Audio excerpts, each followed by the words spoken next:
Hey, what is going on, guys? So you probably saw my recent video that I released on, I believe, Tuesday on Candace Owens, and some of you mentioned that, her husband, whose last name, by the way, is Farmer, so that's a bad start.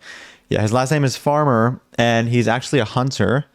So some of you mentioned that, and I was wondering, maybe like the reason that she sent that DM to, I believe it was George Martin from, Carnism Debunked, about hunting being okay and how she believes in hunting and it's natural. Maybe the reason she has those beliefs is essentially because, maybe her husband has caused her to look into hunting, which is very likely true given what she says in this interview or little conversation she does with her husband.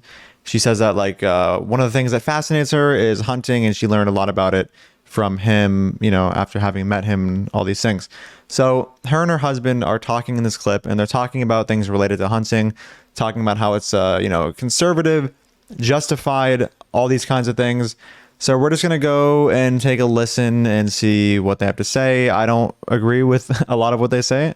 Kind of obvious given I'm a vegan, animal rights activist. So yeah, let's get right into it. Local populations. Shoot the animal, chop off a part of its body, and then just leave the carcass, right? That's poaching. Poaching is extremely evil. And there's, that's why the governments of Southern Africa take huge anti-poaching measures, because it devastates local populations. And it's hugely damaging for the local communities. So there's no way, I completely agree with you that it's often conflated that basically going off and hunting big game is like, equivalent to poaching, which is just not. And there's no comparison between the two. Okay.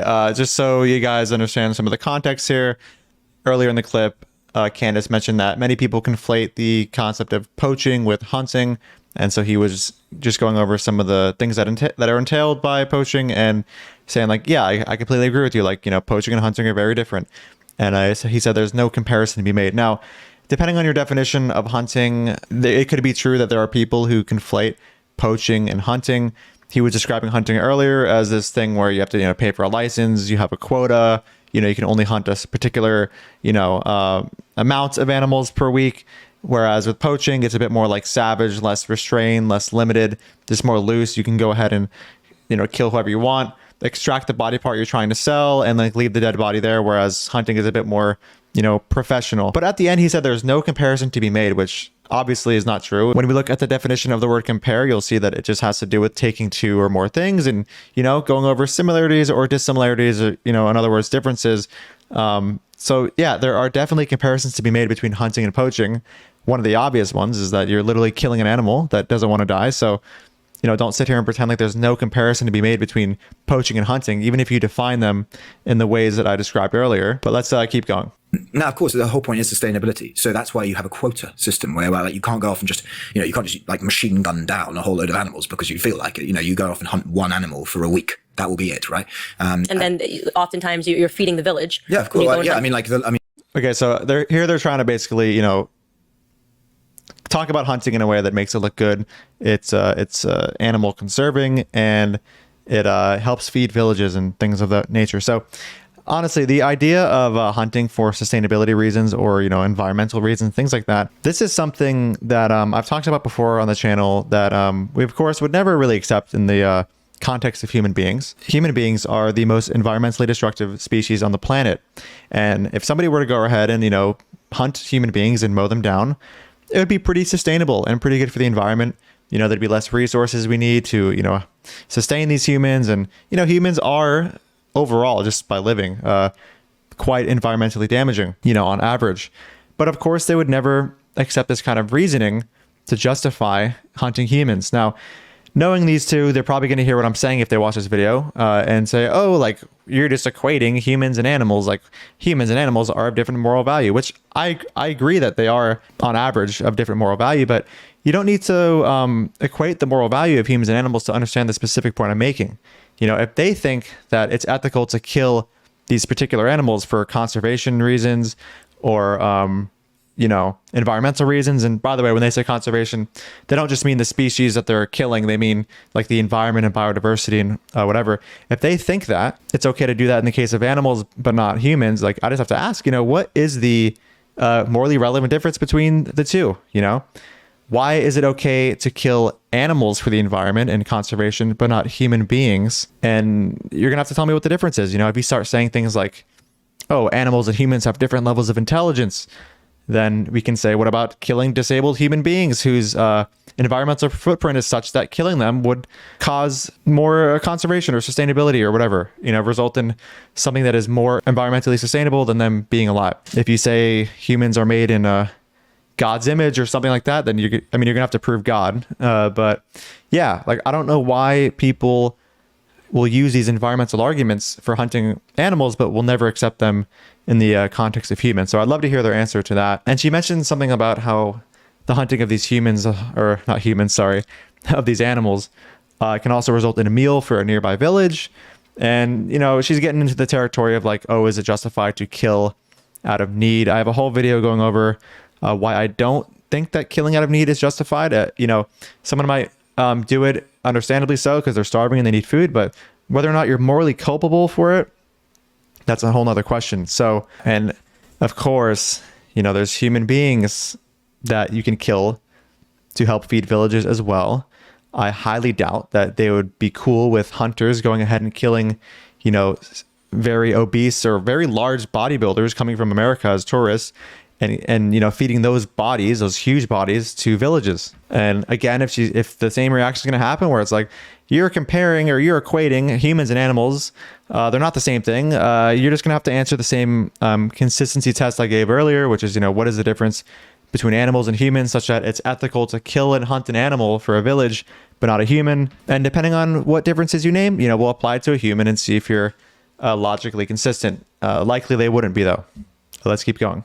I mean, the times that I've been hunting, I've stuck to antelopes pretty much. And so, when you shot an antelope in that part of the world, the meat is all chopped up and given to the local village. Right. And that's just what's done. And that's feeding the local. And, when you hunt, a tourist from America and, they weigh 400 pounds because they're a massive bodybuilder and you kill them and you chop them up, it gets fed to the village, and it's totally morally okay because, it's just feeding the village. So, murder is okay so long as you get to, go ahead and feed a village. Local community as well. I mean, there's a direct correlation, and the other testament is also, I always find it funny that Western liberals are the people who get the most aggravated about this, but the local populations of the Southern African nations love it when you. Yeah, I don't know why.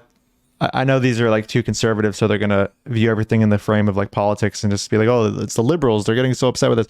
I don't think it's the liberals that are upset with it as a category of people. It's probably just people that have an issue with animals being murdered. That's I wouldn't take that trait and say, oh, like that's just indicative of being in the group of liberals, or the people that possess that trait are going to be liberals. I know plenty of vegan conservatives who have issues with hunting as well. So I wouldn't sit here and just lump these people into, the crazy liberals that live in London, Los Angeles, and New York. I think that's what he's going to end up saying soon. Come down, they're the most excited. So it's like, again, it's this kind overprivileged. of like, overprivileged people who live in London, New York, and Los Angeles who tend to be like, how dare you do this, right, without really any comprehension of what's actually going on in the real world. What I like the most is that they also pretend that the animals are. You can say, how dare you do this while living far away from the situation, understanding all the things that went into a decision and still claiming that it's wrong. It's okay if you live in a developed country and you oppose a particular action that involves murder in a developing country. Just like if human beings were being killed to feed villages that needed food, like we would probably still have an issue with that, right? And there's no issue with the fact that you're in a first world country or developing country making this critique. What I like the most is that they also pretend that the animals are super innocent. Like if the animal saw you, absolutely, all it wants to do is be your friend. They're so out of touch with reality and the way people are living overseas. Yeah. I've only been to Africa once, and I went to Uganda. And there's, the wildlife. There's certain hours of the day where I stayed where you're not allowed to walk outside because the animals are vicious. Hippopotamuses. Their recall of all of these animals is like Lion King, right? Correct. So but everybody was so nice on Lion King, and now we have people going and hunting them. And it's like these animals, if given the opportunity, will charge you and kill you. And the hippos were beautiful where I saw them. Vegans are aware that in situations of self-defense, it's okay to kill an animal. I surely believe that if an animal is going to attack you, you have the right to defend yourself, or attack your property. I don't know why this is being brought up in defense of hunting, though. Two very different things. in Uganda. They were on a little circle. And so they had these chairs so we could go near them. And behind them, all of the African men were standing behind there with guns. And they said, do you know how fast a hippo will kill you? It's one of the most vicious animals in the wild. It will charge you, it will kill you. And they have a very high death toll of Africans. So it's almost like they are prioritizing the animals in Africa over the Africans. But unless they need to adopt a child, then they go right to Africa. Well, you say that. I mean, that's, by the way, that is actually how a lot of them think. I mean, certainly I know I've come across a couple of wildlife photographers who would prioritize an animal's life over a human's life. Right. I could see that. Yeah. I mean, it's certainly not impossible. And I think, I'm sure that exists. I don't know. I mean, obviously they're not, right now trying to defend hunting. They're just talking, have a conversation. But like, the fact that there's wildlife photographers that would prioritize wildlife over humans, it doesn't really help their case of defending hunting here. The irony being, going back to your point about the animals being terribly nice, there was actually a very funny video made, I think by a hunter actually, after that Cecil the Lion thing sort of came out, where they were it was nuts where they were doing a documentary on the sort of fake recording the lives of the antelope that Cecil the Lion had killed, and sort of being like Desuto is distraught at the fact that her husband has just been eaten by Cecil the Lion. It's one of these things where like, do you ever impact? I mean, we actually saw this the other day. In fact, actually, this is brought up in memory. There was a vegan couple who tried to save the life of a wildebeest as it was being attacked by a lioness, right?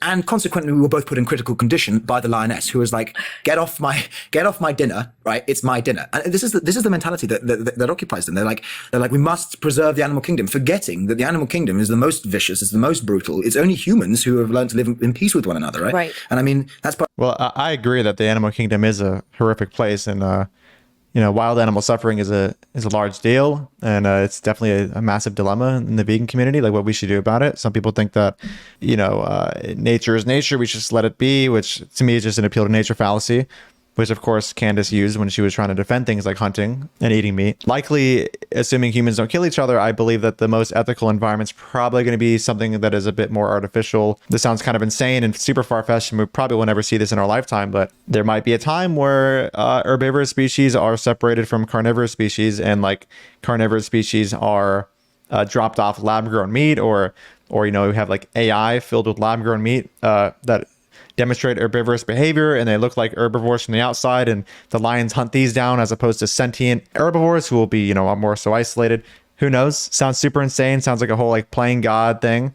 But assuming these kinds of practices didn't have any sort of long-term negative ecological consequence, I'd be all for it. But yeah, I agree that the animal kingdom is a horrific place, and although nature can be beautiful sometimes, it's also filled with suffering. There was also, feeding into the same conversation is like pets who have come out and said, if you feed your dog and cat vegan meals, it is animal abuse because they require protein, right? And this was a very interesting conversation, which was had over here. Vegans over here were... Okay, because they require protein, it's a very simplistic view of nutrition. They can both get protein from plants. If you're going to make the claim that it's animal abuse to feed your dog or cat a vegan diet, you're going to have to demonstrate some kind of evidence suggesting that, it's problematic. I'll put a paper up here that actually went pretty deep into this topic, and it's pretty clear that it's possible to feed both the vegan diet. You just have to make sure that things are appropriately planned. There's also for cats things like Gur, that is a vegan cat food that has like supplemental taurine in it, and I believe B12. Things that, cats require that maybe aren't so readily available in plants, or I should say are not readily available in plants. So yeah, what's the issue with feeding these animals a vegan diet when the same nutrients they need can just be given through vegan means? And even if it's artificial, doesn't really matter. Who cares about it, whether or not it's natural or not? If there's a particular diet you can give an animal like a cat that requires much less suffering, but is artificial because there's supplemental taurine in it that's created in a lab, like, who cares? Animals don't have to be tortured and exploited and murdered for this cat to live. It's probably a great idea. But I can feel like these people, given what Candace was saying in the past about, hunting is natural, eating meat is natural, I feel like they would be like, but that supplemental taurine artificial cat food is not natural, so we should still be feeding cats meat, which of course is just an appeal to nature fallacy. were feeding their pets vegan meals, Right. And the vets were like, we're sick to death of you coming in with all these sicknesses amongst your pets, because you're choosing to subject your life choices onto something else which has no decision making process of its own. If you've got a domestic cat and you're feeding it a vegan meal, the cat can't just go out and kill something, because if it's a domestic cat, it stays inside, right? So Well, yeah, if you're going to do this, you have to do it responsibly. It's fairly obvious. You know, if you're just feeding your cat carrots, that's obviously incredibly dumb. You should do the research before, you know, doing this kind of stuff. It's probably not easy, or maybe it is easy if you just get Gur, that vegan cat food I mentioned. you're subjecting it to your life choices. Whereas a child can grow up and say, I'm not really so keen on being a vegan, I'm going to go and eat meat. I mean, what's wrong with subjecting an animal to your life choices when those choices are good for the animal, good for other animals? And, you know, yeah, what if you have he mentioned that, like, oh, but it doesn't, like, the reasoning he said doesn't apply to humans because a human will eventually grow up and they can make their own decision, whereas a cat can't. Well, I mean, what about, you know, disabled human who will never be able to make decisions like that, similar to like a cat or a dog? Is it wrong to like put your ethical code on the being, even though the ethical code in the form of a particular diet won't result in bad health outcomes and will result in less suffering for other animals that would have otherwise been used for their diet? Like, that to me is not a problem. Cat has no option. Right. So again, it's the same kind of like West sort of liberal mentality has completely taken over people's brain. Why is this a liberal? Why is this becoming right? This is why I hate like political language, dude. Why is it the word liberal being used right now? And said, like, and there's pockets of liberalisms. I'm thinking, like you just said, where they actually take place. It's New York, it's California. They are so out of touch with nature, they're out of touch with the wild, they're out of touch with the idea of survival instinct, that they all could use just a free trip to Africa and say, hey, you know what, go up to the lions, you know, pet them, talk to them about their feelings and see what happens. And you hear these stories over and over again. I don't know what vegans, you know, because they're talking about liberals, but you know, they're really talking about vegans. Although I guess there are non-vegans who are against hunting hypocritically. But anyway, I don't know of any vegans that are out here like thinking lions are just chill. Like, yeah, let's go pet a lion. Like, this seems like a little bit of grifting. I'm not gonna lie. You know, I've never met one vegan that's like, dude, lions are chill. Whatever. I mean, it's insane. I just don't understand how people could, you know, could kill an animal for its skin or kill an animal for its boots or whatever it is. All right, well then you go talk to the crocodile about how you're saving, you know, making sure nobody uses its skin, and let me know how it goes. I often say that the Western liberalism could be cured by a trip to Africa, because I think regardless of your debate, whether or not it's to do with the animal world or whether it's to do with whatever it might be to do with you let's put it like this. They're not having a debate about which bathroom to use in Africa, right? Because at the moment it's about survival, right? We're so overprivileged. We are. That's It's the problem. remarkable, right? And we talk about this a lot, the idea of over-civilization, where your society can be it is true that, you know, once you become a certain level of comfortable, you have the time to think about these things and worry about other things. Like, I don't fully disagree with what's being said right now, but yeah, I don't believe that the philosophy of like harm reduction with animals and stuff like that is a symptom or whatever of being over civilized and over privileged. Like, there's plenty of historical evidence of philosophies in the past concerning animal welfare and preventing animal suffering. There's Buddhist cultures, Hindu cultures in the past that have done this. So I wouldn't say that it's just purely a symptom of over civilization. I don't remember if she like fully said that it was an inherent symptom or pure one of it, but yeah, people have had these beliefs outside of over civilized scenarios too. All right, guys, so that's the end of the video. Just wanted to give you guys some context as to why she said what she said in my previous video in, you know, the DMs about hunting and how she's such a big believer of it, while her husband is a big proponent of it. And she says in this interview that, like, you know, she's become somewhat fascinated in hunting since meeting him, you know, and I'm not trying to do that thing where like, oh, like she can't think for herself and she met her husband and now he's determining what she thinks. Not what I'm saying at all. I'm just saying, like, this is what is going on with respect to her feelings on hunting and likely the reason why she's defending it so vehemently in the DMs with the vegan activists. So anyway, thank you guys so much for watching, and I'll see you guys in the next video. Dude, even vegans don't get your weird, stupid wannabe sense of irony here. Who is your audience? Nobody gets these dumb jokes. Dude, even vegans don't get your weird,